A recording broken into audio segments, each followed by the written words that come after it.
Hello everyone, Peter's a critic here back for another How to Play. Today we're looking at how to play this game Sky Towers, which is from Charles Ward and X First Games, or EX First Games. Plays 2 to 4 players. However, there is also, originally, there was a solo mode. This just came out, this version at least. I think it just came out in 2024. Yes, it did. But the game originally came out like 3 years ago as like print and play or something. It's a game where you're going to be playing cards into towers. You have cards numbered 1 through 10.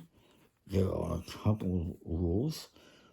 1s can only ever go on top, and you can't put anything on the 1. And 10s can only ever be, or is it the other way around? I'm confused. I think 10s can only ever go at the bottom. I'll verify that. It makes sense, right? Just bear with me a second.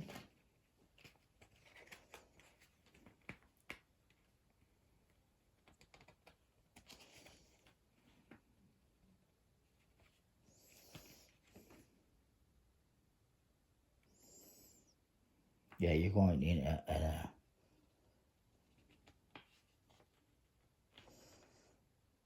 not really in ascending order, I suppose you could say, but basically you're going to be playing cards until you get to a value of 21 on this tower. And there's all sorts of bonuses and also card effects. So, yes, let's talk about these.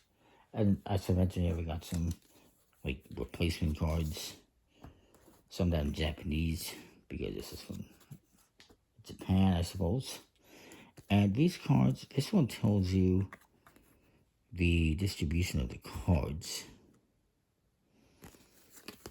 One for each player, and actually there's more on the other side. And this one, I think, is for keeping score. But they don't really have any information on these cards. So, that's all you can say about them. Each player is going to get one of these. And you're going to get 2 actions on your turn. You can build, draw, or demolish. When you demolish, you flip this over. And it says here you can flip this card over when you complete a tower.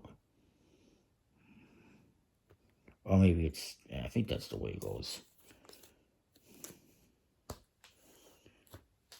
So then you get these bonus cards here as well. You're going to get bonus points. These balloons are your points. And these are for accomplishing different things, like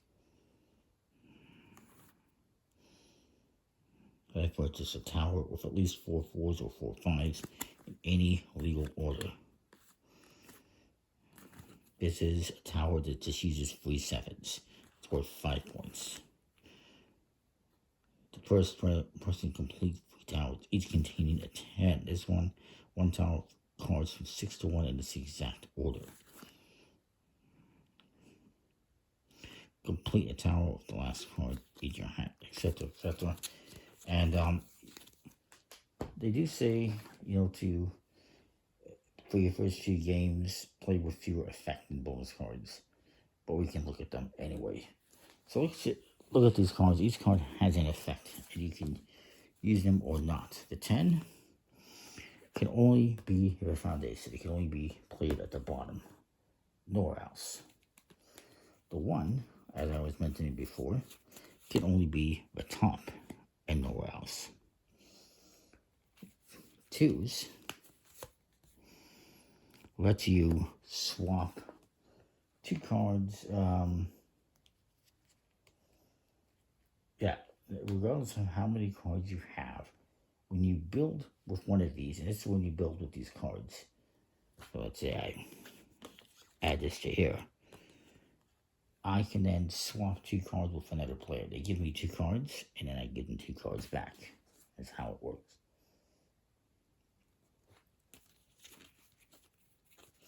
With 3, if I build with the 3, it lets me secretly look at the top card, which is bent apparently, and then I can either take it, put it back on top, or put it to the bottom.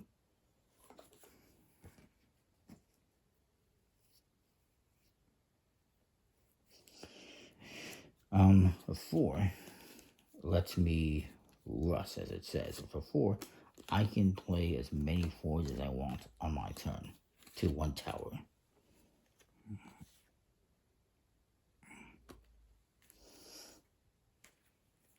The 5, right here, lets me... What the 5 does is when you play this, if I build this on here, it forces everyone else, if they have more than 5 cards, to return those extra cards so that they only have 5 cards in their hand. And yes, that affects you too.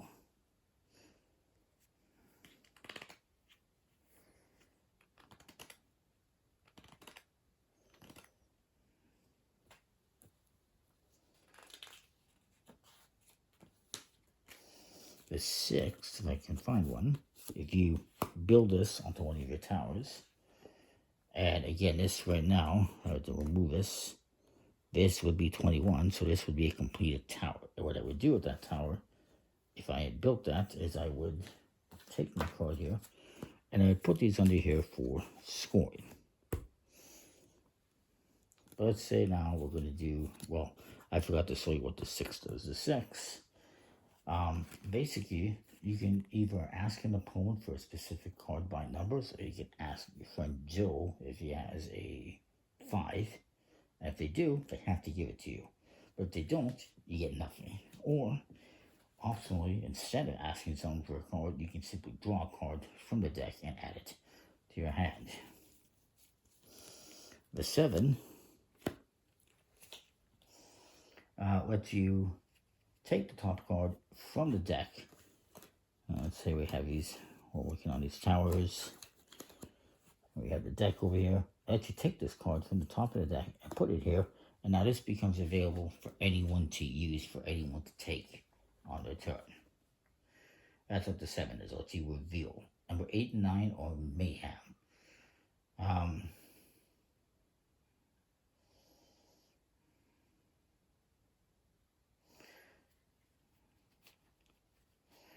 An 8 or 9, you can build it in front of you or another player, and then you get an additional accent.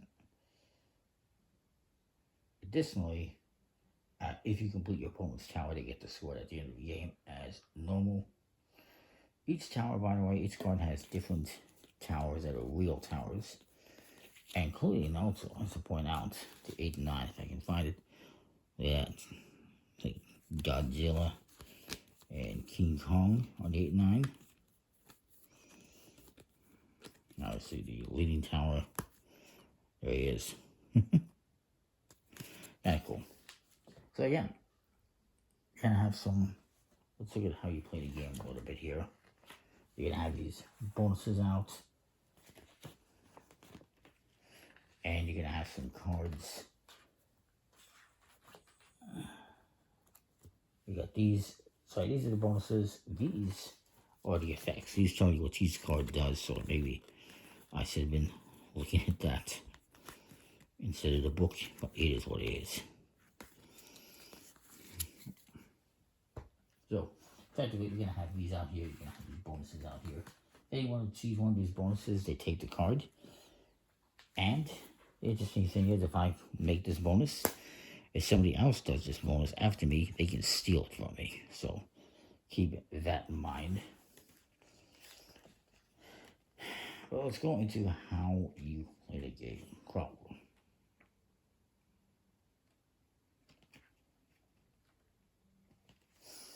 And yes, this is going to be like this with the demolish side face up.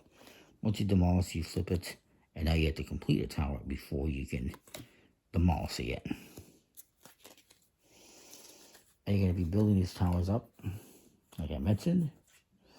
And whenever you get a tower that adds up to 21 legally, you can take it and put it in here to score it. And again, you're going to be building the towers and playing cards. And what's interesting is, right now, with this tower here, my opponent on the left cannot play a 1. My opponent on the right cannot play a 3. I believe, I don't know how it works with 2 players, I don't recall, but that's how it works in general with 3 or more players, is you block your opponents with whatever card is on the top of your left or right tower. So that's kind of interesting how that works.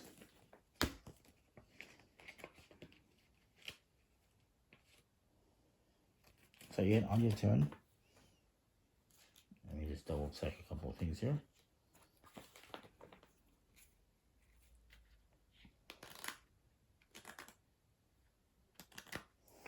So yeah, you're going to start off, set up those cards, the bonus and effect cards I get put over there. Each player is going to get a hand of 5 cards to start off. The rest goes into a draw pile. And you go from there. Keep these secret, obviously. Keep this build thing here. Demolish side face up. And choose any player to be the start player, however you want. And then you're ready to go. You're going to get 2 actions on your turn, as it says here. You can build, draw, or demolish. If possible. You don't have to, but that's if possible. You should be able to for the most part. So what you're going to do, and it says at the end, you tell people you're done. To draw, you simply take the top card from the deck and add it to your hand. To demolish, you're going to take all the cards from any one of your incomplete towers back into your hand. And so I can demolish these. Then I flip this over, and I cannot demolish anymore until I complete another tower. And it would have to be an incomplete tower, which that one was, since it was only 3 points and not 21. Remember, you're trying to get to 21 points. So then, let's see, 19, oh, look at that, 20, 21. I can complete that one and put it into my score pile.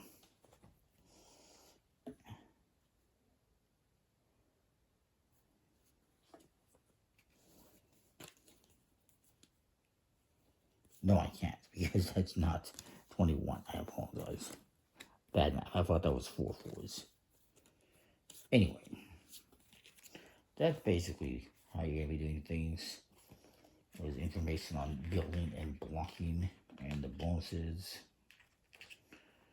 And every time you build, you're going to be taking a bonus. So if I play this one, there's no bonus. It's just the first card. But if I put down a 5 on top of this, I can force other players to discard down to 5 cards. Maybe later I play a 3, and that gives me that effect, which is I get to peek at the top card, and then I can either put it back here or put it to the bottom. And you keep going around the table doing this until you get to the game end, which is going to be, I believe, once you draw through the deck once. Let me double check. Yes, so once you take the last card from the draw pile, that person ends their turn. Everyone else gets one last turn, including that person. And during this last turn, you can take up to 3 actions, or you can simply pass.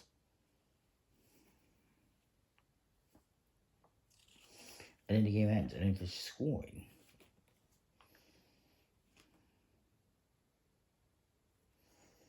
you're going to look at the cards that you built, and you're going to add up all these little kites. So I would have 2 points. So ideally, you're going to have more than 2 points. And if you complete any of these bonuses, maybe I complete this one, you're going to get those points as well. And whoever has the most points at the end wins. If there's a tie, I believe it's Sarah victory. And that is that. And actually, so I lied. If there's a tie, whoever has the most pink flags wins. And there's still a tie, then you say victory. And the pink flags are somewhere.